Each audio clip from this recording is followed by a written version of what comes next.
वाहेगुरु जी का खालसा श्री वाहेगुरु जी की फतेह। Punjabi audio book YouTube channel सुन रहे सारे ਸਰੋਤਿਆਂ ਨੂੰ मेरे ਸੁਤੰਤਰ कौर ਵੱਲੋਂ प्यार भरी सत श्री अकाल। ਅੱਜ ਅਸੀਂ नवी किताब शुरू करन जा रहे हैं। परबत मैरान जीवनी गुरु अमरदास जी। लेखक सतबीर सिंह। समर्थ गुरु सिर हथ धरियो। गुर कीनी किरपा अते परबत मैरान भी छप के पाठकां हथ पुजी। मेहर दा हथ इसे तरह रहा तां अष्टम बलबीरा अते कुदरती नूर अगले साल दे मध्य विच छप के पाठकां दे हथ दे के असीसां लवांगा। 1980 तक निरभौ निरवैर अते पूरी होई करामात भी छप के तैयार हो जाणगियां। इस तरह जो संकल्प all India Sikh student federation दे पौंटा साहिब कैंप विखे 1950 नूं लिया सी, गुरु मेहर सदका साकार हो जाएगा। सरदार स्वरूप सिंह जी ने कलम हथ पकड़ा के जो जिम्मेवारी सौंपी सी उस नूं निभा के जिथे थोड़ा जिहा सुरखरू हो रहा हाँ उत्थे मैं उन्हां दा सदा ऋणी हाँ जिन्हां इस पंध ते पाया जिस ते जुलंदड़ियां ठंडक ही ठंडक है।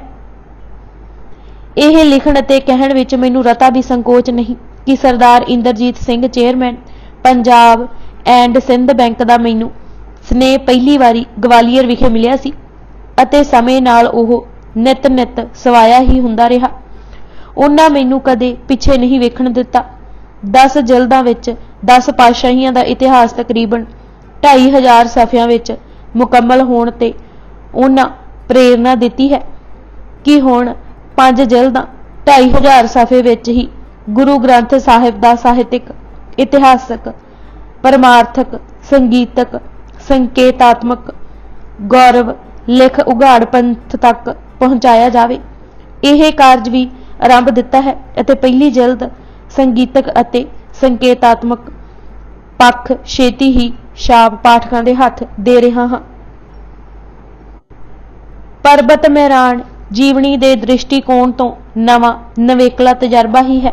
सब पुरातन लभतां लिखतां नूं पुण छाण के वो भी पाठकां सामने लियांदियां हन जिन्हां नूं पढ़ के गुरु अमरदास जी दी महान शख्सियत अते देन अगे सिर झुके। कोई खायक उन्हां दी बख्शिशां दा वर्णन नहीं कर सकदा। यह तां सागर कंढे खलो नज़ारा देखण तुल है। इस पुस्तक विच निरोल नज़ारे दा ही झलकारा है। गुरु अमरदास जी दे 500 वरेगंढ ते यह एक निमाणा जिहा ढो है। याद रहे कि 1779 वाला साल गुरु अमरदास जी का 500वां प्रकाश वरा है।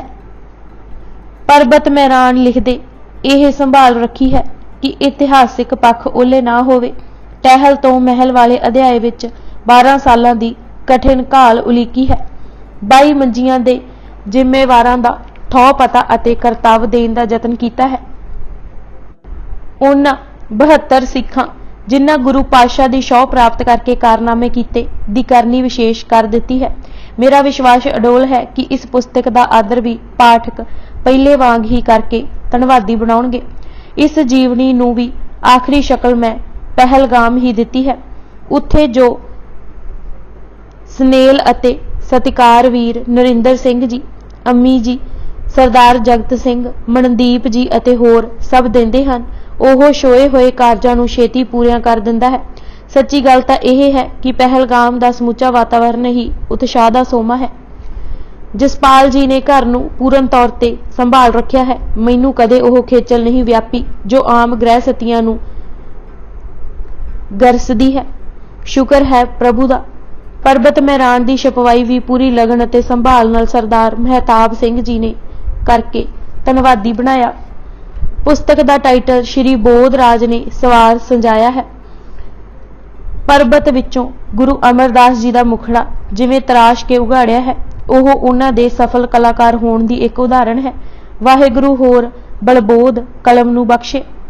यह पुस्तक मैं भाई पारो परमहंस जी की महान करनी नूं भेंट कीती है। झड़ होवे झक्खड़ झुले तूफान आए बारिश पवे ओह नित गोइंदवाल दर्शनां नूं आउंदे। जद एक बारी गुरु अमरदास जी ने प्रसन्न हो गुरगद्दी देनी चाही तो आप जी ने मोको गुरसिक्खी मन भावे कह के सिक्खी दी महानता दृढ़ाई। निमरता साहित्य पुस्तक पाठकां हथ अर्पण करते हुए सतबीर सिंह। भाग पहला बसर के अंश वंश। भट्टसल ने गुरु अमरदास जी की अंश वंश बारे अपने इको एक सवैये विच वर्णन करते लिखिया है कि तुसी भलियां दी कुल विच भी श्रोमणी हो अते बाबा तेजभान जी दे सपुत्र हो, पर कोई भुलेखा ना रहे। इसलिए नाल ही लिख दिता कि गुरु नानक दी कृपा सदका तुसी राजियां दे राजे होए हो अते सृष्टि दे मालक बने हो। भट्ट कलसहार ने भी भलिओ प्रसिद्ध तेजो तनो लिखिया है। सारे ही रब्बी भट्टां ने गुरु महिमा करदे यह संभाल रखी है कि जन्म तां भलियां दे घर लिखिया है, पर जद गुरु पदवी दी वडियाई दर्शाई है तां कुल नानक दी लिखी है। उदाहरण वजों भट्ट किरत ने गुरु अमरदास जी दा गुरु नानक देव जी कुल विच निर्मल अवतार होया कहा है अते बख्शिश गुरु अंगद देव जी दे मिलाप नाल ही झोली पई। नानक कुल निमल अवतारियो अंगद लैणे संग हो, पीऊ दादे जेविया पोतरा परवान सत्ते ते बलवंड जी ने आख सुनाया सी। इसे खानदान दे राम नारायण ना दे एक व्यक्ति ने अपना डेरा पिंड बासर के आ कीता।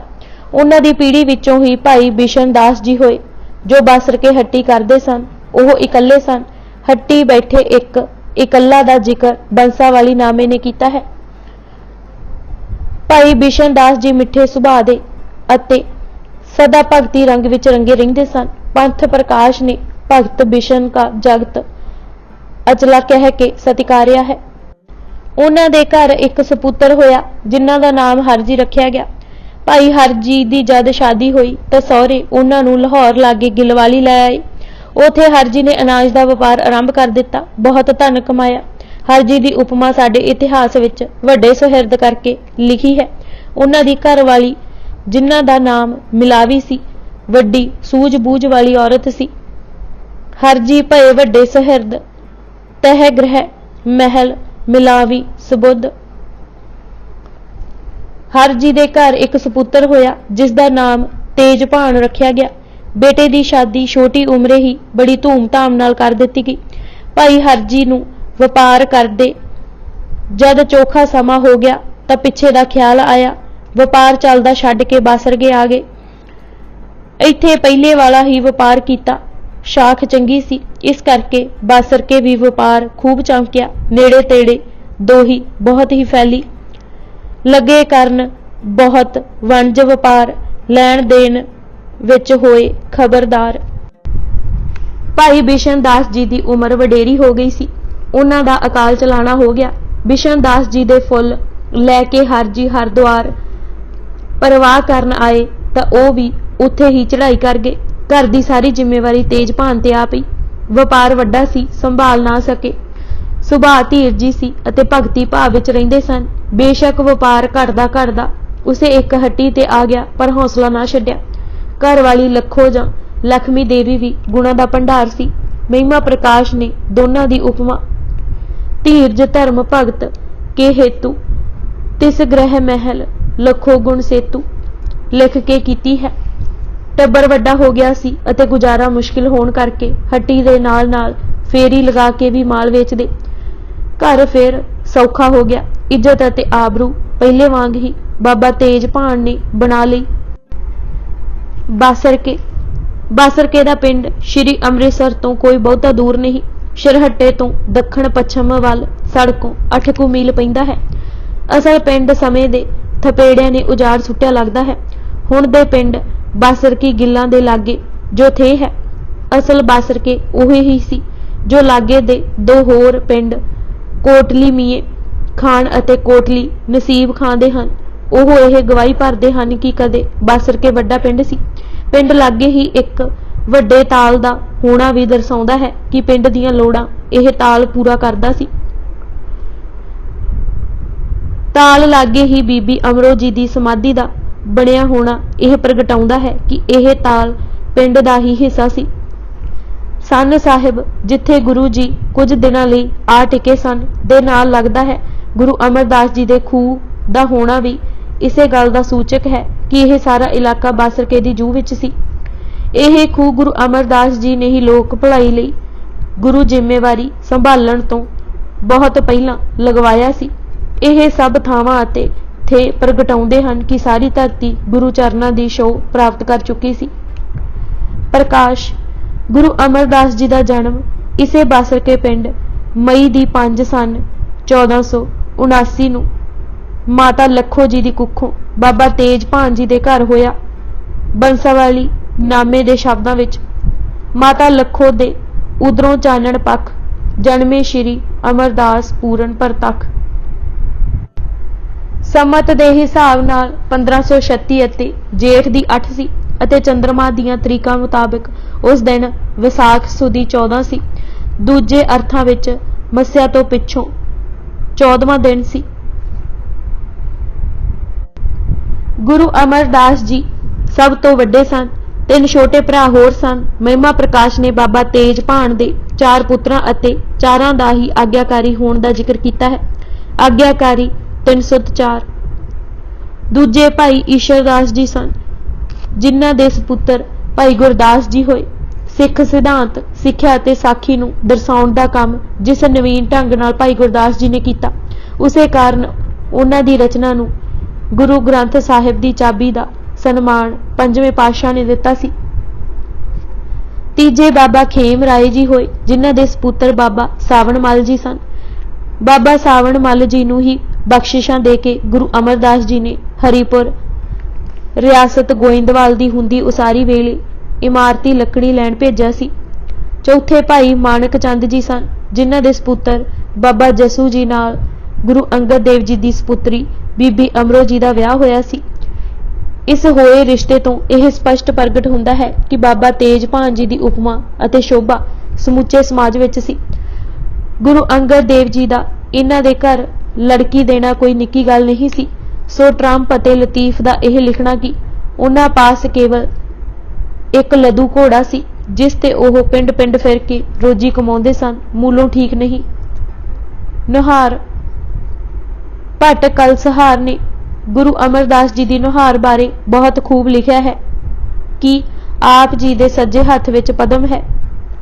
ਸਿੱਧੀ ਉਹਨਾਂ ਦੇ ਮੂੰਹ ਨੂੰ ਸਾਹਮਣੇ ਹੋ ਕੇ ਦੇਖ ਰਹੀ ਹੈ। ਭਾਵ ਮੁਖ ਸੁਹਾਵਾ ਹੈ ਅਤੇ ਖੱਬੇ ਪਾਸੇ ਰਿੱਧੀਆਂ ਵਸਦੀਆਂ ਹਨ। ਖੱਬੇ ਪੈਰ ਵਿੱਚ ਪਦਮ ਦਾ ਹੋਣਾ ਰੇਖਾਵਾਂ ਦੇ ਪੰਡਤ ਦੁਰਗਾ ਨੇ ਵੀ ਡਿੱਠਾ ਸੀ। ਮੱਥੇ ਉੱਤੇ ਪ੍ਰਮਾਤਮਾ ਦੀ ਸੱਚੀ ਬਖਸ਼ਿਸ਼ ਰੂਪੀ ਨਿਸ਼ਾਨ ਦਾ ਜ਼ਿਕਰ ਵੀ ਰੱਬੀ ਭੱਟ ਨੇ ਕੀਤਾ ਹੈ। ਮਸਤਕ ਨਿਸ਼ਾਨ ਸੱਚਿਓ ਕਰਮ।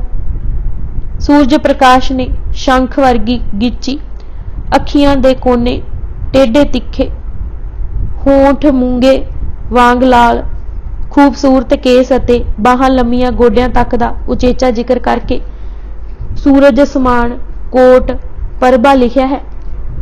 ਕੱਦ ਮਧਰਾ ਪਰ ਸਰੀਰ ਗਠਵਾਂ ਸੀ। ਛਾਤੀ ਚੌੜੀ ਅਤੇ ਕਮਰ ਸ਼ੇਰ ਵਰਗੀ ਸੀ। ਇਹ ਸਾਰੀ ਨੁਹਾਰ ਦਰਸਾਉਂਦੀ ਹੈ ਕਿ ਉਹ ਅਵਤਾਰੀ ਪੁਰਸ਼ ਸਨ ਅਤੇ ਸਰੀਰ ਨਰੋਆ ਸੀ। ਇਤਨਾ ਗਠਵਾਂ ਸਰੀਰ ਸੀ ਤਾਂ ਹੀ ਇੱਕ ਵਾਰ ਪੈਦਲ ਗੰਗਾ ਜਾ ਸਕੇ ਅਤੇ ਫਿਰ ਗੁਰੂ ਅੰਗਦ ਦੇਵ ਜੀ ਦੀ ਸ਼ਰਨ ਆਉਣ ਪਿੱਛੋਂ ਲਗਾਤਾਰ ਅਟੁੱਟ 12 ਸਾਲ ਕਠਨ ਘਾਲਦੇ ਰਹੇ। ਰੁਚੀ ਘਰ ਵਿੱਚ ਵੱਡੇ ਹੋਣ ਕਾਰਨ ਛੇਤੀ ਹੀ ਹੱਟੀ ਤੇ ਬੈਠਣ ਲੱਗ ਪਏ। ਵਿਦਿਆ ਘਰੋਂ ਹੀ ਪ੍ਰਾਪਤ ਕੀਤੀ। ਬੱਚਿਆਂ ਨਾਲ ਜੋ ਖੇਡਣ ਵੀ ਜਾਂਦੇ ਤਾਂ ਉਹਨਾਂ ਨੂੰ ਕਰਮ ਧਰਮ ਹੀ ਦ੍ਰਿੜਾਉਂਦੇ। ਗਿਆਨੀ ਗਿਆਨ ਸਿੰਘ ਨੇ ਟੂਕ ਵੀ ਦਿੱਤੀ ਹੈ, ਬਾਲ ਉਮਰ ਮੇਂ ਐਸੇ ਕੰਮ ਕੀਨੇ ਸਮ ਅਵਤਾਰਨਾਮਾ। ਜਿਵੇਂ ਕਿਸੇ ਭੁੱਖੇ ਨੰਗੇ ਨੂੰ ਦੇਖਣਾ ਤਾਂ ਘਰ ਬੁਲਾ ਲਿਆਉਣਾ ਅਤੇ ਪ੍ਰਸ਼ਾਦ ਛਕਾ ਕੇ ਬਸਤਰ ਦੇ ਕੇ ਟੋਰਨਾ ਗਵਾਹੀ ਹੈ। ਜੋ ਗਰੀਬ ਕੋ ਸਨਮੁਖ ਆਵੇ, ਖਾਣ ਪਾਣ ਪਹਿਰਾਨ ਦਿਲਾਵੇ। ਰੁਚੀ ਉਪਰਾਮ ਸੀ ਅਤੇ ਲਗਨ ਸੇਵਾ ਦੀ ਸੀ। ਕਈ ਵਾਰ ਰਾਤ ਭਰ ਭਜਨ ਕਰਦੇ ਰਹਿੰਦੇ। ਮਹਿਮਾ ਪ੍ਰਕਾਸ਼ ਨੇ ਹਰ ਭਗਤ ਜਨ ਸੇਵਾ ਬਸੈ ਦਾ ਜ਼ਿਕਰ ਕੀਤਾ ਹੈ। ਜਿੱਥੇ ਕਿਤੇ ਸੰਤ ਮੰਡਲੀ ਦਾ ਆਉਣਾ ਸੁਣਦੇ ਤਾਂ ਪਿੰਡੋਂ ਸਤਸੰਗੀ ਇਕੱਠੇ ਕਰਕੇ ਉੱਥੇ ਪੁੱਜ ਜਾਂਦੇ। आयो साध संत जह सुने, करे सेव सत संगत पुने। फिर अपने पिंड ही भजन मंडली लै आउंदे अते कई दिन टिकाई रखते। बंसावाली नामे ने लिखिया है कि कर्म धर्म का बहुत ख्याल रखते सन, इसे कारण लोकी भगत कह के पुकारन लग पए सन। जुगत शास्त्र विच नित रहन।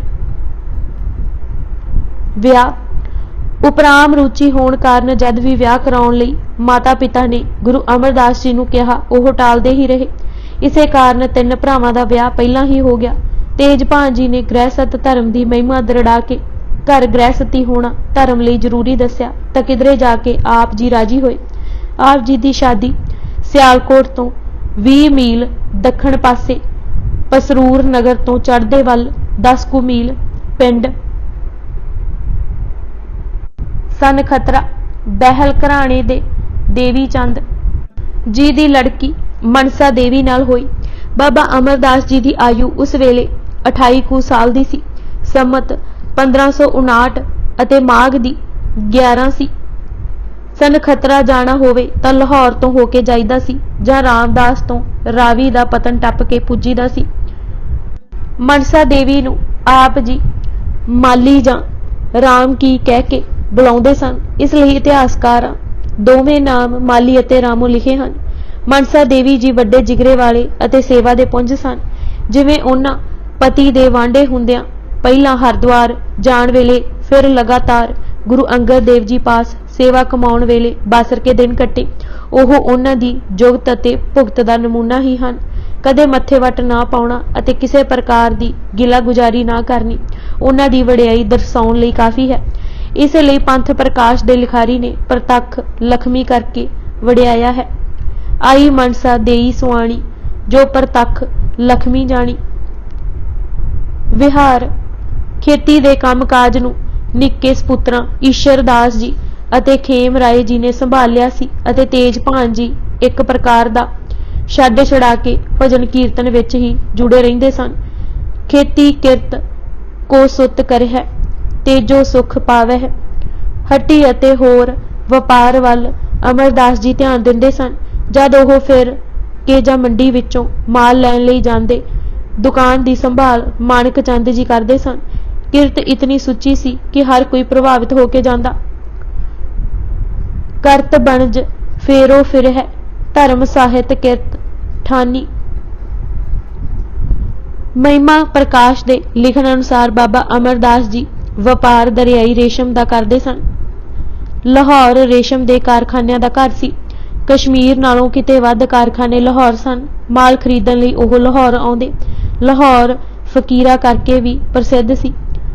यह अखाण प्रचलित सी कि लाहौर रोज ही कोई ना कोई मेला लगा रहिंदा है। सजनों यह लाहौर है 7 दिन अते 8 मेले। घर जावां केड़े वेले। सो लाहौर कई फकीरां अते साधां दे संपर्क विच भी आए। जब गुरगद्दी की जिम्मेवारी संभाली कितने ही फकीर दर्शनां नूं आए अते पिछों भी मेल जोल बनिया रहा। सिख इतिहास ने शाह बिलावल, शेख मुहम्मद तारी, मुहम्मद मकीम शाह, ख्वाजा बिहारी अते जमाल दा उचेचे तौर ते जिक्र किया है। शाह बिलावल बड़े परहेजदार सन। उन्हां दे तकीए हर वक्त लंगर लगा रहिंदा सी। ओह जवैन अते साग तो सिवा कुछ भी मूँह विच नहीं सन पाउंदे। जद कदी किसे नूं कुछ लिखदे जां सिफारिश करदे तां केवल इतना ही लिखदे, अल्लाह बस बाकी हवस। एक बारी जद लंगर लई बादशाह ने माल धन दिता तां उन्हां लै लिया। कईयां दियां अखां झपकियां तां मियाँ मीर जी ने कहा सी, बिलावल दरिया वांग है, इस विच पाई हुई किसी चीज नाल ओह पलीत नहीं हुंदे। जमाल जी बड़े विद्वान सन। वखियाण बहुत सोहना करदे अते औखी तो औखी गल नूं इतने सहले ढंग नाल समझाउंदे कि हर एक दे पल्ले पै जांदी। माल वेचण लई गुरु अमरदास जी दुआबे तक भी चले जांदे। फेरी लगाउंदे फिरदे उच्ची उच्ची प्रभु दे गीत गांदे जांदे। जिथे रात कटदे उत्थे सतसंग लगाउंदे। घर विच भी एक उचेचा वखरा चुबारा बना लिया सी, जिथे कई वार रात भर भगती करदे। संतान 40 साल की उम्र तक आप जी दे घर कोई संतान न हुई। लोग भलाई अते सेवा दे कम्मां विच ही जुटे रहिंदे सन। जद एक ਖੂਹ ਦੀ ਉਸਾਰੀ ਕੀਤੀ ਤਾਂ ਉਸੇ ਸਾਲ ਬੀਬੀ ਦਾਨੀ ਜੀ, ਜਿਨ੍ਹਾਂ ਨੂੰ ਨਿਧਾਣੀ ਵੀ ਕਿਹਾ ਜਾਂਦਾ ਹੈ, ਦਾ ਜਨਮ ਹੋਇਆ। ਫਿਰ ਇੱਕ ਤਲਾਬ ਪਿੰਡ ਦੇ ਸੁੱਖ ਲਈ ਬਣਾਉਣਾ ਸ਼ੁਰੂ ਕੀਤਾ। ਇਹ ਵੱਡਾ ਕਾਰਜ ਸੀ। ਇਹ ਵੀ ਲਿਖਿਆ ਮਿਲਦਾ ਹੈ ਕਿ ਹਰ ਸਮੇਂ 2 ਮਜ਼ਦੂਰ ਲੱਗੇ ਰਹਿੰਦੇ। ਜਦ ਆਪ ਉੱਥੇ ਹੁੰਦੇ ਤਾਂ ਵੱਧ ਵੀ ਲਗਾ ਦਿੰਦੇ ਅਤੇ ਪਿੰਡ ਦੇ ਲੋਕੀ ਵੀ ਹੱਥ ਵਟਾਉਂਦੇ। ਅਮਰਦਾਸ ਤਹਿ ਤਾਲ ਲਗਾਵਹਿ, ਲੋਕ ਘਣੇ ਤਹਿ ਸੇਵ ਕਮਾਵਹਿ। ਇਸੇ ਦੌਰਾਨ ਬਾਬਾ ਮੋਹਨ ਜੀ ਅਤੇ ਬਾਬਾ ਮੋਹਰੀ ਜੀ ਦਾ ਜਨਮ ਹੋਇਆ। ਬੀਬੀ ਭਾਨੀ ਜੀ, ਜਿਨ੍ਹਾਂ ਨੂੰ ਸਾਡੇ ਇਤਿਹਾਸ ਵਿੱਚ ਲਾਡਲੀ ਮੋਹਨੀ ਕਰਕੇ ਵੀ ਲਿਖਿਆ ਹੈ, ਦਾ ਜਨਮ 1534 ਈਸਵੀ ਨੂੰ ਹੋਇਆ ਸੀ। ਇਹ ਵੀ ਚੇਤੇ ਰਹੇ ਕਿ ਭਾਈ ਜੇਠਾ ਜੀ ਦਾ ਜਨਮ ਵੀ ਇਸੇ ਸਾਲ ਸਤੰਬਰ ਦੀ 24 ਨੂੰ ਚੂਨੇ ਮੰਡੀ ਲਾਹੌਰ ਵਿਖੇ ਭਾਈ ਹਰਦਾਸ ਜੀ ਦੇ ਘਰ ਹੋਇਆ ਸੀ। ਉਹਨਾਂ ਦੇ ਨਾਨਕੇ ਬਾਸਰਕੇ ਹੀ ਸਨ। ਜਦ ਮਾਤਾ ਪਿਤਾ ਛੋਟੀ ਉਮਰੇ ਹੀ ਗੁਜ਼ਰ ਗਏ ਤਾਂ ਨਾਨੀ ਆਪਣੇ ਪਿੰਡ ਬਾਸਰਕੇ ਲੈ ਆਈ।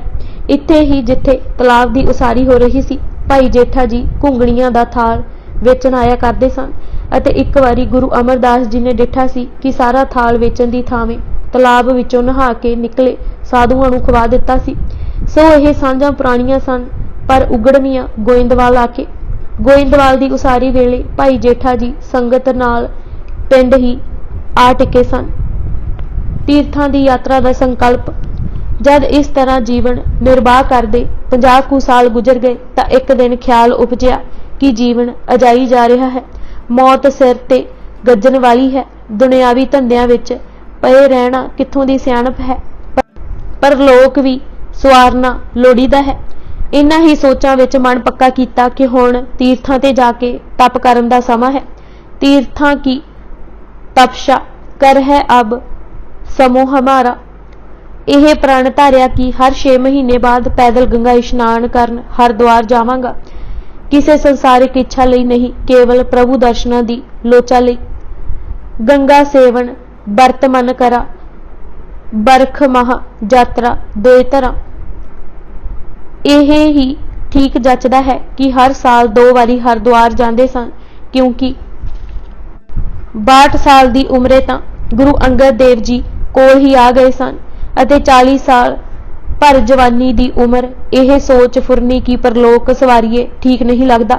ਫਿਰ ਨਿਸ਼ਕਾਮ ਤੇ ਪੈਦਲ ਜਾਣ ਦਾ ਇਸ਼ਾਰਾ ਵੀ ਮਹਿਮਾ ਪ੍ਰਕਾਸ਼ ਨੇ ਕੀਤਾ ਹੈ, ਜਿਸ ਤੋਂ ਪਤਾ ਲੱਗਦਾ ਹੈ ਕਿ ਦੁਨਿਆਵੀ ਤੌਰ ਤੇ ਉਹ ਸੰਤੁਸ਼ਟ ਸਨ, ਸੌਖੇ ਸਨ। ਤਲਾਬ ਦੀ ਖੁਦਵਾਈ ਉਹਨਾਂ ਤੀਰਥਾਂ ਤੇ ਜਾਣ ਤੋਂ ਬਾਅਦ ਹੀ ਆਰੰਭ ਕੀਤੀ ਸੀ। ਭਾਗ ਦੂਜਾ, ਤੜਪ।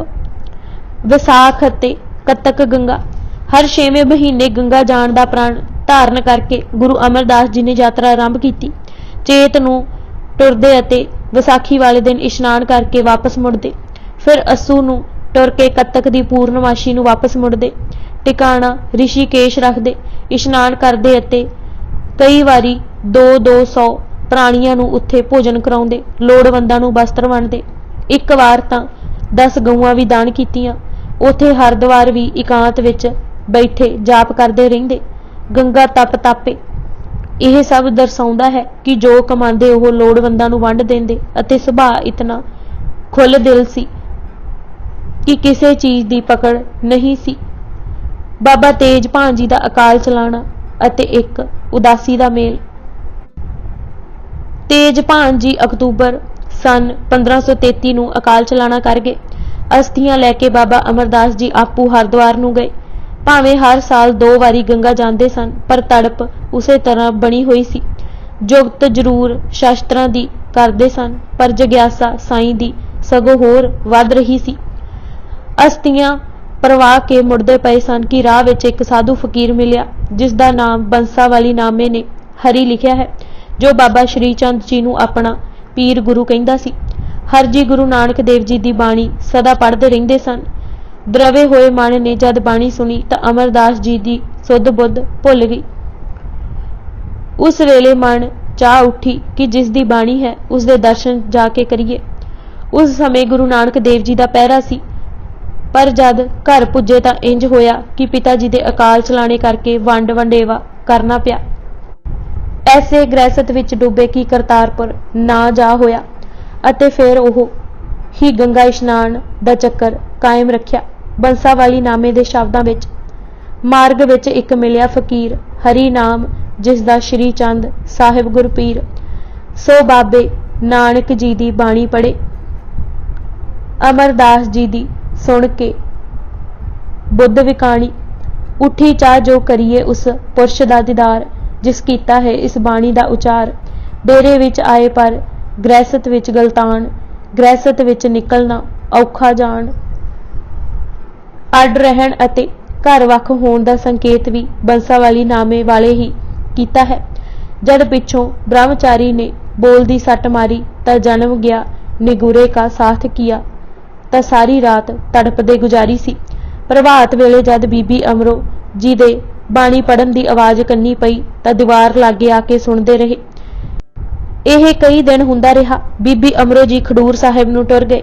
पिछों पिंड दे लोकी गल्लां करन लगे कि यह अमरू बीबी अमरो दे घर दी दीवार नाल प्रभात वेले छुप छुप के की करदा है। पिंड विच गल चलदी चलदी भाबी भागो तक पुजी तां उन्हां भी किहा सी अमरा साडे घर दे कोने है लगदा फिरदा सही नहीं हुंदा उस दा की प्रयोजन है जिगर दा। यह सुन के गुरु अमरदास जी आपो भाबी पास गए अते कहा कि बीबी जो प्रभाते पढ़ते हैं मैनू वो बचन सुनन दी है चाह मैं दुर दुर सुनदा हाँ वा। घर भावें अड अड हो गए सन पर खेती अते वणज अजे सांझे सन।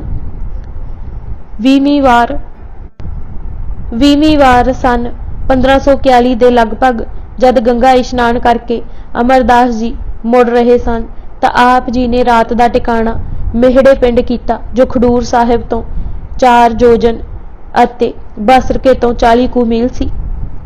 उस टिकाणे दी देख रेख एक दुर्गा नाम दा पंडित करदा सी जो हस्त अते चरण रेखावां दा चंगा जाणू सी। दोपहर दा आराम आप जी ने उत्थे ही कीता। आराम पए करदे सन कि पंडित जी दी नज़र महाराज ते पैरां ते पई अते सज्जे पैर नूं गौह नाल देखिया तां पदम रेखा नज़र आई। सुंदर पद अरबिंद निहारा सज्जे हथ विच होर पदम दा इशारा भट्ट सल ने कीता है। पंडित जान गया कि यह कोई चक्रवर्ती राजा या रब्बी अवतार है। जद आराम करके घर वाल मुड़न लगे तां महाराज ने कुछ रकम देनी चाहिए तां पंडित ने कहा अब नहीं किछ लेह बचन मोहे देवो जद विभो होए मांग सो लेवो। बाबा अमरदास ने केवल मुस्कुरा दिता जिसदा भाव सी जिवें उसदी इच्छा। बोली दी सट इस 20वीं वार हरद्वार तो मुड़दे हुए एक ब्रह्मचारी संगी बन गया। ओह आप जी दे शांत चित्त धीर जी सुभाव तो इतना प्रभावित होया कि नाल ही हो टुरिया। हरी चर्चा सारे राह हुंदी रही। अपने नाल ही घर ब्रह्मचारी नूं बाबा अमरदास जी लै आए। घर अपने श्री अमरजू आन्यो ब्रह्मचारी अपने बने सुभाव अनुसार ब्रह्मचारी की खूब सेवा की। उसनूं उस नवेकले कमरे विच बिठाया जिथे जप तप करते सन। ब्रह्मचारी इन्हां दी रहनी बहनी तो बहुत प्रभावित होया अते पुछ बैठा कि आप जी दा गुरु कौन है, तुसीं किस दे चेले हो। बाबा अमरदास जी ने कहा मैं अब लग गुर खोजत रहा। सूरज प्रकाश दे शब्दां विच यह बचन कहे खोज रहो अभिलाख मोको दिष्ट न आयो। फिर ठरमे नाल कहा कि सूरज दे उदय होण तो बिना किस तरह कमल खिड़ सकता है। ओह मन दशा पए दसदे सन कि ब्रह्मचारी ऊंची ऊंची निगुरे का संग जन्म गया तेरा किसका संग किया रे मन मूर्ख बोलदा हेठां उतर आया। बाबा अमरदास जी बुलाउंदे रहे ओह यह ही कही जावे मम तीर्थ बरत बृथा भय कियो जो तुम सो खान। ब्रह्मचारी तां यह कह के टुर गया कि तुम बिन गुरु बिरथा संग तुम किया। पर इधर साहिब मन चिंता पई तन मन की किछ सुध नहीं रही। इसे सोच विच दिने रात गुजरन लगे कि गुरु बिना की मुक्ति नहीं हो सकती। जे गुरु दी इतनी लोड़ है तां ओह ऐसा गुरु केड़ा है जिस दे मिलदियां ही हिरदा शांत हो जावे, तन मन दी तिरखा मिट जावे कि गंगा इशनान बरत पूजा नेम सेवा दान सब व्यर्थ कीते। फिर अमरदास विच जुड़ जांदे कि सहायता करो अते ओह गुर मिलाओ जिस नाल मन ठहरे। इंज प्रतीत हुंदा है कि ब्रह्मचारी बोली दा बहुत सख्त मार गया सी। शब्द दी चोट, बोली दी सट करारी सी, पर शब्द दी चोट होण पैण वाली सी। इन्हां सोचां विच ही कई रातां गुजर गईयां। प्रभात वेले जद भरा माणक चंद दे घरों मिठी मिठी बाणी दी आवाज़ पैंदी तां उठ खलोंदे अते दीवार नाल लग के दिन चढ़दे तक सुणदे रहिंदे। बंसा वाली दे कहण अनुसार यह चर्चा बहुत नगर विच होई। चंदी मंदी आखे सुने जो कोई। एक दिन जद बाणी सुनन आए तां सुवेले ही बीबी अमरो जी पेके चले गए। बाणी दी खिच इतनी अंदर सी कि घर जाके भाभी भागो नूं कहण लगे कि अज ओह बाणी नहीं सुनी। मैनू ओह बचन दी सुनन दी है चाह। मैं दुर दुर सुनदा हां वा। भाभी भागो जी ने कहा, बीबी अमरो तां पेके अपने पिता कोल गई है अते तैनू ओह बाणी सुनन दी ख्वाहिश है तां इस दे पित पास तू जा, उत्थे सुण भावें सिख जे तैनू है चाह। गुरु अमरदास जी ने कहा, जद नूं आवे तां उन्हां नूं कहना कि मैनू उत्थे लै जाण। यह मेरे ते बहुत बड़ा एहसान होवेगा। यह मेरे नाल तुसी करो एहसान, जद पेके नूं सिद्ध करन तां मैनू संग लै जाण। भाभी ने कहा कि नूं हुणे ही पेके गई है, जद फिर गई तां नाल लै जाण लई आखांगी। भागो कहा, हुण तां ओह पेके है गई, फिर जाए तां तैनू संग जासी लई। कुछ दिनां बाद बीबी अमरो जी खडूर साहिब तो मुड़ आए। अमृत वेले जद फिर उन्हां बाणी पढ़ी तां बाबा अमरदास जी अबड़वाए उठ के उत्थे ही आ पुजे जिथे बीबी जी दही पे रिड़कदे सन। सिख इतिहास दा कहना है कि उस दिन बीबी अमरो जी मारू महला पहले दा करनी कागद मन मसवाणी बुरा भला दोए लेख पे वाला शब्द पढ़ रहे सन। उस शब्द विच जो मन की दशा दर्शाई गई सी ओह इन बिन बाबा अमरदास जी दी सी। शब्द दा भाव है दिन ते रात जाल हन, उडारू मनुख जिन्नियां घड़ियां लंघ रहीआं हन, यह तू व्यर्थ गवा रहा है। कदे सोचिया है कि इन्ने करड़े जालां विचों निकलेगा किवें। साडे अमलां दे कागज अते दो तरह दे लेख हन, बुरे अते भले। जिहड़े लेख बहुत हुंदे हन, मनुख उसे पासे टुरिया जा रहा है। ओ मन, तू संसार ते आया तां इस लई है कि उस मालक नूं याद करे, पर तू उस दीन दुनी दे मालक नूं विसार बैठा है। जीवन तद ही सफल होवेगा जे तू उस नूं याद करेगा। शरीर दी भट्ठी विच मन लोहे नूं साड़न लई पापां दे कोलियां दा ढेर लगा होया है। काम क्रोध अते लालच दीआं लाटां निकल रहीआं हन। मन हुण सड़ चुका है। जीव चिंता दी सन्नी नाल मन नूं चुक चुक के परेशान हो रहा है। भावें मनुख मनूर भी हो गया होवे, पर जे गुरु पारस मिल जाए जीव फिर सोना हो सकता है। नाम दी बूटी विच बहुत ताकत है। यह शब्द की सी जिवें चातरिक नूं स्वांत बूंद मिली होवे, जिवें मूरशत लक्ष्मण नूं हनुमान दी लिआंदी संजीवनी बूटी मिल गई होवे। ओले होके ही बाबा जी ने सारा शब्द सुनिया, हिरदा वह तुरिया। बीबी अमरो जी बारे साडे इतिहास ने लिखिया है, जिवें भगती अपना शरीर धार के गुरु अंगद देव जी दे घर जन्मी होवे। एक गुरपुत्री, दूजे अमृत वेला, तीजे गुरु बाणी, चौथे शरदा अते पंजवें मधुर कंठ तो निकली हिरदा विंदी ही गई। गुरु अमरदास जी ने उसे ओले तो आवाज़ दे के कहा, मैं मोया होया सां, यह अमृत बाणी मुख पैन नाल जी उठिया हाँ। मेरी हालत बेटी ओह ही है जो शब्द विच दसी गई है। हुण मैनू उन्हां पास ही लै चल जिथों यह बाणी आई है। एक बारी फेर ओह शब्द सुना। ज्ञानी ज्ञान सिंह जी ने तवरीख गुर खालसा विच लिखिया है कि बीबी जी सौरा जी दी थां जान संकोच विच आ गई। इतने नूं सस भी आ गई। ओह अपने दिओर अमरदास जी दी दशा जान चुकी सी अते कहन लगी, बच्चीए पढ़न दी शर्म नहीं करीदी। ਇਹ ਸੁਣਾਉਣਾ ਤਾਂ ਸਗੋਂ ਪੁੰਨ ਹੁੰਦਾ ਹੈ। ਸਹੁਰਾ ਅਤੇ ਬਾਪ ਇੱਕੋ ਜਿਹੇ ਹੁੰਦੇ ਹਨ। ਸ਼ਬਦ ਬੋਲਦਿਆਂ ਕਹੀ ਸ਼ਰਮ। ਸੱਸ ਭਾਗੋ ਨੇ ਖਡੂਰ ਜਾਣ ਦੀ ਆਗਿਆ ਦਿੱਤੀ, ਪਰ ਬੀਬੀ ਜੀ ਨੇ ਕਿਹਾ ਕਿ ਹੁਣੇ ਹੀ ਪੇਕਿਆਂ ਤੋਂ ਆਈ ਹਾਂ ਅਤੇ ਗੁਰੂ ਪਿਤਾ ਦਾ ਹੀ ਹੁਕਮ ਹੈ ਕਿ ਬਗੈਰ ਬੁਲਾਏ ਆਉਣਾ ਨਹੀਂ। ਮਤਾ ਕੁਝ ਕਹਿਣ ਭਾਈ ਅਮਰਦਾਸ ਜੀ ਨੇ ਕਿਹਾ, ਜਦ ਉਹ ਆਪੂ ਨਾਲ ਜਾ ਰਹੇ ਹਨ ਤਾਂ ਗੁਰੂ ਪਿਤਾ ਕੁਝ ਨਹੀਂ ਕਹਿਣਗੇ। ਹੁਣ ਢਿੱਲ ਨਾ ਕਰੋ, ਕਈ ਦਿਨ ਉਡੀਕਦਿਆਂ ਹੋ ਗਏ ਹਨ। ਗੁਰਦਰਸ਼ਨ ਬੀਬੀ ਅਮਰੋ ਜੀ ਨਾਲ ਬਾਬਾ ਅਮਰਦਾਸ ਜੀ ਖਡੂਰ ਸਾਹਿਬ ਪੁੱਜ ਗਏ।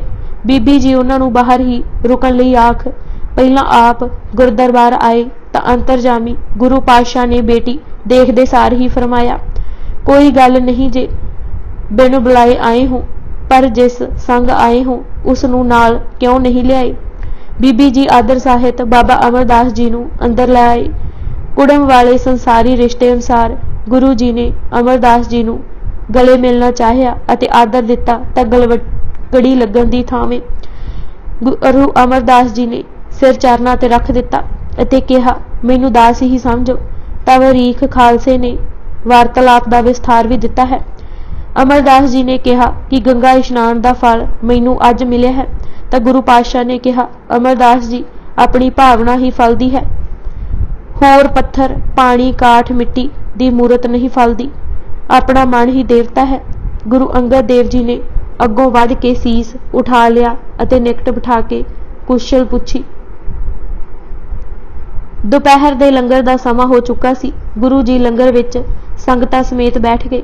ਭਾਈ ਅਮਰਦਾਸ ਜੀ ਨੂੰ ਨਾਲ ਹੀ ਬਿਠਾ ਲਿਆ। ਮਹਿਮਾ ਪ੍ਰਕਾਸ਼, ਸੂਰਜ ਪ੍ਰਕਾਸ਼ ਅਤੇ ਹੋਰ ਗ੍ਰੰਥਾਂ ਨੇ ਲਿਖਿਆ ਹੈ ਕਿ ਲੰਗਰ ਵਿੱਚ ਮਾਸ ਵਰਤਾਇਆ ਜਾ ਰਿਹਾ ਸੀ, ਭਾਵੇਂ ਦਾਲ ਭਾਤ ਅਤੇ ਹੋਰ ਸਬਜ਼ੀਆਂ ਵੀ ਬਣੀਆਂ ਹੋਈਆਂ ਸਨ। ਅਜਾ ਮਾਸ ਭਇਓ ਸਿੱਧ ਰਸੋਈ, ਅਵਰ ਦਾਲ ਭਾਤ ਪੀ ਹੋਈ। ਜਦ ਭਾਈ ਅਮਰਦਾਸ ਜੀ ਨੇ ਮਾਸ ਦਾ ਵਰਤਾਵ ਦੇਖਿਆ ਤਾਂ ਹਿਰਦੇ ਵਿੱਚ ਸੰਕੋਚ ਹੋਇਆ ਕਿ ਸਾਰੀ ਉਮਰ ਖਾਧਾ ਨਹੀਂ, ਇੱਥੇ ਇਸ ਦਾ ਵਰਤਾਰਾ ਹੈ। ਫਿਰ ਆਪੇ ਹੀ ਸੋਚਣੀ ਰੁਕ ਗਈ ਕਿ ਜਾਨੀ ਜਾਨ ਹਨ, ਆਪੇ ਵਰਜ ਦੇਣਗੇ। ਅਜਿਹਾ ਹੀ ਹੋਇਆ। ਗੁਰ ਅੰਤਰਜਾਮੀ ਦਿਆਲ ਬੂਝੀ, ਬਿਰਤ ਮਨ ਕੀ ਕਹਿਓ, ਇਸ ਪੁਰਖ ਪਰੋਸੋ ਦਾਲ, ਮਾਸ ਭੋਜਨ ਦੇਣਾ ਨਹੀਂ। ਰਸੋਈਏ ਨੂੰ ਕੋਲ ਬੁਲਾ ਕੇ ਕਿਹਾ ਕਿ ਲੰਗਰ ਪੰਗਤ ਵਿੱਚ ਜੋ ਨਵਾਂ ਪ੍ਰਾਹੁਣਾ ਆਇਆ ਹੈ ਉਸ ਨੂੰ ਮਾਸ ਨਹੀਂ ਪਰੋਸਣਾ। ਉਸਨੇ ਮਾਸ ਨਾ ਖਾਣਾ ਧਰਮ ਸਮਝ ਰੱਖਿਆ ਹੈ, ਆਦਰ ਜ਼ਰੂਰੀ ਸੀ। ਸਭ ਨੂੰ ਮਾਸ ਵਰਤਾਇਆ ਗਿਆ, ਇੱਥੋਂ ਤੱਕ ਕਿ ਗੁਰੂ ਜੀ ਦੇ ਥਾਲ ਵਿੱਚ ਵੀ ਮਾਸ ਪਰੋਸਿਆ ਗਿਆ। ਇਹ ਦੇਖ ਕੇ ਫਿਰ ਬਾਬਾ ਅਮਰਦਾਸ ਜੀ ਨੂੰ ਖਿਆਲ ਉਪਜਿਆ ਕਿ ਇਹ ਤਾਂ ਉਹਨਾਂ ਚੰਗਾ ਨਹੀਂ ਕੀਤਾ। ਆਏ ਗੁਰ ਸ਼ਰਨ ਲੈਣ ਹਨ, ਪਰ ਪਹਿਲਾਂ ਹੀ ਸ਼ੰਕਾ ਕਰ ਲਿਆ। ਸਤਿਗੁਰ ਦਿਆਲ ਜੋ ਭੋਜਨ ਕਰੇ, ਹਮ ਤਨ ਤੇ ਮਨ ਸ਼ੰਕਾ ਕਰੇ। ਇਹ ਸ਼ੰਕਾ ਹੀ ਵਿਥ ਦਾ ਕਾਰਨ ਹੈ। ਪਹਿਲਾਂ ਹੀ ਵਿਥ ਪੈ ਗਈ, ਗੁਰੂ ਮਿਲਾਪ ਕਿਵੇਂ ਹੋਵੇਗਾ। ਜਬ ਸਿੱਖ ਸਤਿਗੁਰ ਸੋ ਅੰਤਰ ਕਰੇ, ਤਾਕੀ ਕਾਜ ਨਾ ਕਬਹੂ ਸਰੇ। ਸੋਚ ਉਪਜੀ ਕਿ ਘਟ ਘਟ ਕੀ ਜਾਣਨ ਹਾਰ ਹਨ, ਮੇਰੀ ਵਿਥ ਤੇ ਸ਼ੰਕਾ ਮੁਕਾਉਣ ਲਈ ਆਪਣੇ ਥਾਲ ਵਿੱਚੋਂ ਹੀ ਪ੍ਰਸ਼ਾਦ ਦੇਣ। ਪਹਿਲੀ ਘਾਟੀ ਬਾਬਾ ਅਮਰਦਾਸ ਜੀ ਨੇ ਪਾਰ ਕਰ ਲਈ। ਸਾਲਾਂ ਦਾ ਸੁਭਾਅ ਇੱਕ ਮਿਲਣੀ ਵਿੱਚ ਵਟਾ ਲਿਆ। ਗੁਰੂ ਅੰਗਦ ਦੇਵ ਜੀ ਨੇ ਪ੍ਰਸ਼ਾਦ ਕੀ ਸਾਰਾ ਥਾਲ ਹੀ ਗੁਰੂ ਅਮਰਦਾਸ ਜੀ ਨੂੰ ਦੇ ਦਿੱਤਾ। ਅਜੇ ਗੁਰੂ ਜੀ ਨੇ ਥਾਲ ਵਿੱਚੋਂ ਕੇਵਲ 2 ਹੀ ਗਰਾਈਆਂ ਲਈਆਂ ਸਨ। ਆਪਣੀ ਹੱਥੀ ਥਾਲ ਅੱਗੇ ਰੱਖ ਕੇ ਕਿਹਾ, ਮਹਾਪੁਰਸ਼ ਜੀ ਭੋਜਨ ਕਰੋ। ਸਤਿਗੁਰ ਦੀਨ ਦਿਆਲ ਦੋਏ ਗਿਰਾਸ ਭੋਜਨ ਕੀਓ, ਧਰ ਦੀਨੋ ਆਗੇ ਥਾਲ, ਲਿਓ ਮਹਾਪੁਰਸ਼ ਭੋਜਨ ਕਰੋ। ਸੂਰਜ ਪ੍ਰਕਾਸ਼ ਦੇ ਸ਼ਬਦਾਂ ਵਿੱਚ ਹਿਰਦੇ ਵਿੱਚ ਇਹ ਬੇਨਤੀ ਕੀਤੀ ਕਿ ਹੁਣ ਕਿਰਪਾ ਧਾਰ ਕੇ ਆਪਣੇ ਹੱਥੀ ਆਪਣੇ ਹੀ ਥਾਲ ਦਾ ਪ੍ਰਸ਼ਾਦ ਦੇਣ ਤਾਂ ਹਿਰਦਾ ਸ਼ੁੱਧ ਹੁੰਦਾ ਹੈ। ਕਿਰਪਾ ਧਾਰ ਸੋ ਅਬ ਔਰ ਮਮ ਸੁਧ ਹੋਈ। ਖਾਦਿਆਂ ਐਸੀ ਤ੍ਰਿਪਤੀ ਹੋਈ ਕਿ ਸਾਲਾਂ ਦੀ ਭਟਕਣਾ ਮੁੱਕੀ, ਦੁਵਿਧਾ ਨਸ ਗਈ ਅਤੇ ਜੋ ਮਨ ਟਿਕਦਾ ਨਹੀਂ ਸੀ ਹੁਣ ਟਿਕਿਆ ਟਿਕਿਆ ਲੱਗਣ ਲੱਗਾ। ਭਈ ਸ਼ਾਂਤ ਦੁਵਿਧਾ ਨਸੀ, ਮਨ ਤਾਹਾਂ ਟਿਕਾਣਾ। ਮੈਕਾਲਫ ਦਾ ਕਹਿਣਾ ਹੈ ਕਿ ਉਸ ਦਿਨ ਸੰਗਤ ਨੂੰ ਵੀ ਗੁਰੂ ਜੀ ਨੇ ਉਪਦੇਸ਼ ਦਿੱਤਾ ਕਿ ਖਾਣ ਦਾ ਭਰਮ ਨਹੀਂ ਕਰਨਾ। ਜਿਨ੍ਹਾਂ ਮਾਸਾਂ ਨੂੰ ਸਾਨੂੰ ਛੱਡਣਾ ਚਾਹੀਦਾ ਹੈ ਉਹ ਹਨ ਪਰ ਧਨ, ਪਰ ਇਸਤਰੀ, ਪਰ ਨਿੰਦਾ, ਈਰਖਾ ਅਤੇ ਅਹੰਕਾਰ। ਫਿਰ ਸਾਰੀ ਸੰਗਤ ਨੂੰ ਗੁਰੂ ਨਾਨਕ ਜੀ ਦੇ ਉਚਰੇ ਵਾਰ ਮਲਾਰ ਦੇ ਸ਼ਲੋਕ ਪਹਿਲਾ ਮਾਸ ਨਿੰਮਿਆ ਮਾਸੇ ਅੰਦਰ ਵਾਸ ਦੀ ਵਿਆਖਿਆ ਕੀਤੀ। ਆਖਿਰ ਵਿੱਚ ਫਰਮਾਇਆ, ਜੋ ਛਕੋ ਵਾਹਿਗੁਰੂ ਨੂੰ ਯਾਦ ਕਰਕੇ ਖਾਇਓ। ਬੁਰਾ ਹੈ ਕਿਸੀ ਦੀ ਆਸ ਤੋੜਨੀ, ਤੌਮਤ ਲਗਾਉਣੀ, ਪਰਾਇਆ ਮਾਲ ਹੜੱਪ ਕਰਨਾ। ਮਾਸ ਮਾਸ ਕਰ ਮੂਰਖ ਹੀ ਝਗੜਦੇ ਹਨ। ਇਹ ਇਤਿਹਾਸਿਕ ਤੁਕਾਂ ਅਤੇ ਟੁਕਾਂ ਇਸ ਲਈ ਦਿੱਤੀਆਂ ਹਨ ਕਿ ਇਹ ਪ੍ਰਗਟ ਹੋ ਜਾਏ ਕਿ ਸਿੱਖ ਲਹਿਰ ਕਿਤਨੀ ਨਵੇਕਲੀ, ਨਰੋਈ ਅਤੇ ਵੱਖਰੀ ਸੀ। ਕਿਸੇ ਦਾ ਇਹ ਕਹਿਣਾ ਕਿ ਭਾਈ ਸੰਤੋਖ ਸਿੰਘ ਜੀ ਆਪੂ ਮਾਸ ਖਾਂਦੇ ਹੋਣਗੇ, ਇਸ ਲਈ ਲਿਖ ਦਿੱਤਾ। ਮਹਿਮਾ ਪ੍ਰਕਾਸ਼ ਦੀਆਂ ਸਾਖੀਆਂ ਦੀ ਹੋਂਦ ਵਿੱਚ ਜੋ ਸੂਰਜ ਪ੍ਰਕਾਸ਼ ਤੋਂ 100 ਵਰ੍ਹੇ ਪਹਿਲਾਂ ਲਿਖੀਆਂ ਗਈਆਂ ਨਿਰਮੂਲ ਹੈ। ਫਿਰ ਮਹਿਮਾ ਪ੍ਰਕਾਸ਼ ਤਾਂ ਲਿਖਿਆ ਹੀ ਗੁਰੂ ਅਮਰਦਾਸ ਜੀ ਦੇ ਪੋਤਰਿਓਂ ਪੜਪੋਤਰਿਓਂ ਬਾਬਾ ਸਰੂਪ ਚੰਦ ਜੀ ਭਲਾ ਨੇ ਸੀ। ਬੀਬੀ ਅਮਰੋ ਜੀ ਤਾਂ ਆਗਿਆ ਪਾ ਕੇ ਬਾਸਰਗੇ ਆ ਗਏ, ਪਰ ਬਾਬਾ ਅਮਰਦਾਸ ਜੀ ਉੱਥੇ ਹੀ ਟਿਕ ਗਏ। ਇੰਜ ਜਾਣੋ ਜਿਵੇਂ ਕਿਸੇ ਮੁਗਧ ਕਰ ਦਿੱਤਾ ਹੋਵੇ। ਗੁਰਪ੍ਰਤਾਪ ਅਤੇ ਸ਼ਕਤੀ ਦੇਖ ਉਥੋਂ ਦੇ ਹੀ ਹੋ ਗਏ, ਜਿਵੇਂ ਮੋਰ ਮੇਘ ਦੇਖ ਕੀਲਿਆ ਜਾਂਦਾ ਹੈ, ਜਾਂ ਜਿਵੇਂ ਚੱਕਵੀਂ ਸੂਰਜ ਦੀ ਖਿੱਚੀ ਆਉਂਦੀ ਹੈ, ਜਾਂ ਚਕੋਰ ਚੰਦ ਨਾਲ ਪ੍ਰੀਤ ਨਿਭਾਉਂਦਾ ਹੈ। ਗੁਰਬਚਨਾਂ ਤੋਂ ਉਹਨਾਂ ਸਭ ਕੁਝ ਵਾਰਨ ਦਾ ਮਨ ਬਣਾ ਲਿਆ। ਅੱਜ ਅਸੀਂ ਪਰਬਤ ਮੈਰਾਨ ਜੀਵਨੀ ਗੁਰੂ ਅਮਰਦਾਸ ਜੀ ਕਿਤਾਬ ਦੇ 25 ਪੰਨੇ ਪੜ੍ਹ ਚੁੱਕੇ ਹਾਂ। ਬਾਕੀ ਦੀ ਕਿਤਾਬ ਅਸੀਂ ਅਗਲੇ ਭਾਗ ਵਿੱਚ ਪੜ੍ਹਾਂਗੇ। ਵਾਹਿਗੁਰੂ ਜੀ ਕਾ ਖਾਲਸਾ, ਵਾਹਿਗੁਰੂ ਜੀ ਕੀ ਫਤਿਹ।